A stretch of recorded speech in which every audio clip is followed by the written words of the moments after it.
my very first pass at a JavaScript coding assignment for my certificate course through MIT X Pro. I'm just going to show you a little bit of how my code makes this ball move around, bounce off the edges of the page that I have defined for it, and also do something a little bit funky. So let me show you. We're going to get the ball moving by calling on the function and determining the rate. Boom! So you'll see right there the ball is moving back and forth in a diagonal, and the really cool thing that it's doing is it's changing color as it's going.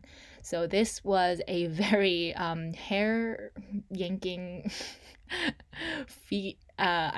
I know it's incredibly basic, but for a beginner, this was definitely a challenge to work through. So I want to walk you through a little bit of what is going on this page that I learned in the process.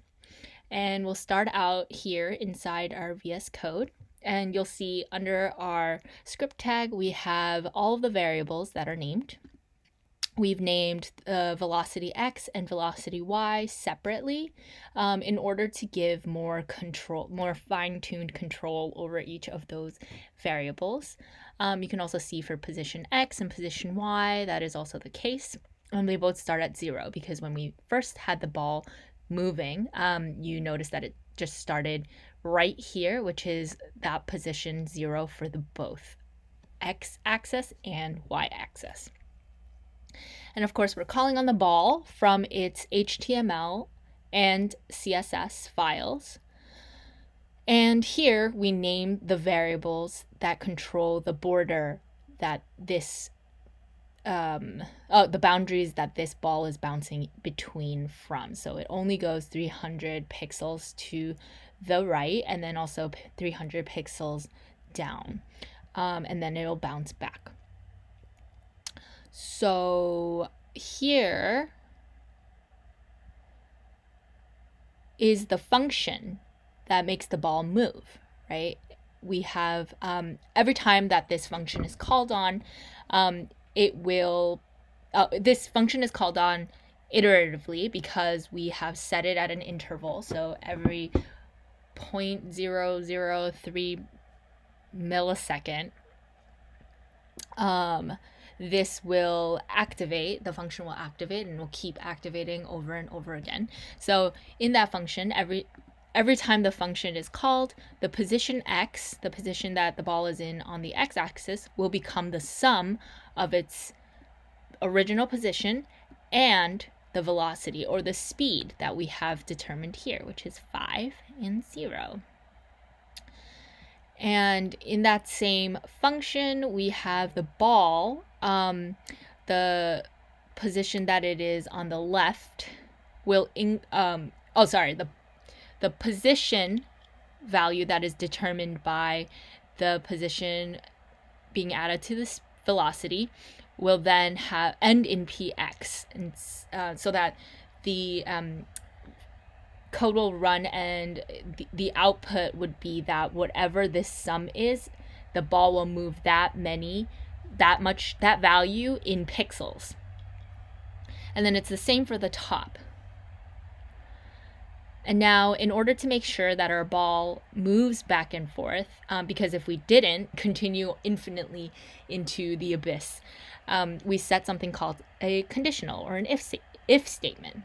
So we're saying that within this condition, the velocity of the ball will be multiplied by -1, meaning that it'll reverse the value of the velocity and send the ball backwards.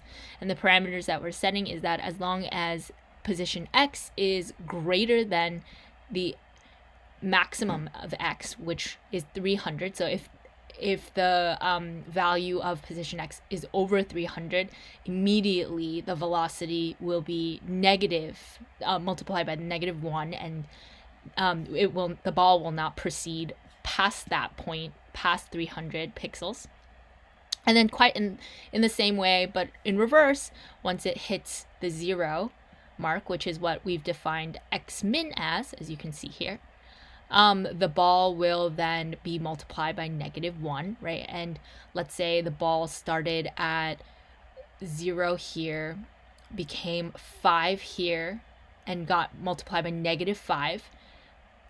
By the time it hits this point, the x min, it'll be multiplied by -1, turning it into a positive number and sending it back in the positive direction. And that's how we get the ball's movement going. Here, I have duplicated that same conditional statement for position y, not necessarily because it's crucial to this code, but I imagine if I wanted more control or finer tune control or change something about the y axis. And then as for the color changing function, this was a really big challenge for me to figure out because I don't entirely understand the logic behind this particular statement. I haven't actually gotten to that point. So in full transparency, I found this function online off of Stack Overflow and tried to see if I can get it to talk to the logic in my function. I had a lot of help from Stack Overflow. I poured through a lot of YouTube videos to try to see how I can figure this out, and also finally got help from my software developer friend who was more than generous to look over what I had written. So here, this is creating a function in which we are generating new random strings of color, right? So when we name a color, it's the number sign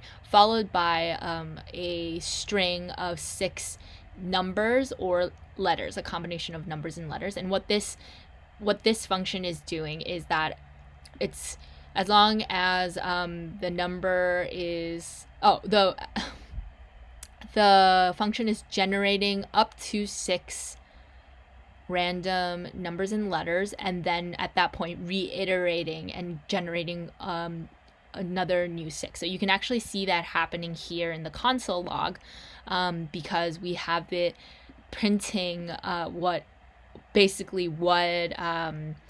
integer, what number, and then what kind of number and what kind of letter that this is formulating. So if you see current I is, it'll tell you what number integer it is at generation, and then tell you the letter that they had generated at that point. And then once you'll see that the current I never shows up as 6, because when it hits 6, it regenerates. So that's kind of what's going on there. And we have it returning as a color. So how we got it to do that is we had named color as the number sign, and the number sign is added to this logic here that is generating the string, and that together becomes a ID for the color. And down here we call on the style background similarly to the way we called on the style position left and style position top, and we have it equaling that function so that the ball continues to change colors every time this condition here is fulfilled. I had a massive headache after figuring this out, and actually when I had first coded this, I'll show you the mistake that I made, which was still honestly pretty cool, and I could have totally pretended I meant to do that, but I am honorable. So I had originally added logic right underneath the values of position and right into this function, and what that made this ball do, it was pretty cool. I did not save it. Let me redo that. What it made the ball do was that every single time the position changed, every single time the ball would change color. And it's really cool. It's like this strobe effect. Gave me a massive headache and I had to rest my eyes for an hour. But either way, I can imagine this is a really cool effect if you're trying to get if you're trying to make things look really funky. What it also does is completely break my web browser. So I'm going to go ahead and X that out. Make a new window.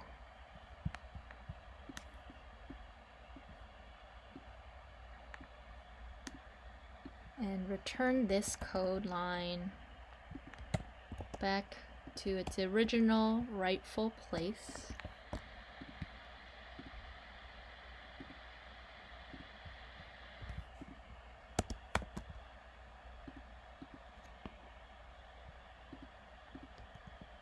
And there you go. Thanks for watching.